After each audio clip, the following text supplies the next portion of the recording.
இன்னைக்கு நம்ம கிளாசிக் தமிழ் சினிமாவோட டாப் 10 வில்லன் நடிகர்கள் யாருன்னு தான் பார்க்க போறோம்.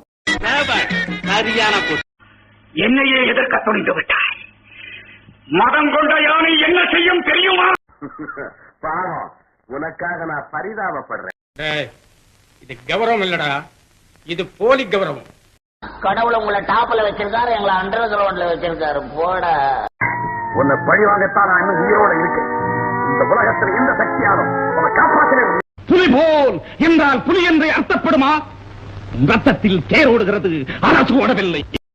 என்னிடம் இல்லாத ஒன்று உம்மிடம் உள்ளது. அது எதையும் மறுக்காத தங்களிடம் அதை பெற்றால் இருவருக்கும் பெரும் பேராக இருக்குமே என்ற பேரார். எப்பவுமே நீ பொறாமக்காரன். உன் குத்தல் பேச எனக்கு நல்லா புரியுது. என்கிட்ட சம்பளம் வாங்குற குமாஸ்தான் யார மறந்துறாரு. சந்தர்ப்பங்கிற காற்று நமக்கு சாதகமாக வீசுது. அந்த காற்றில்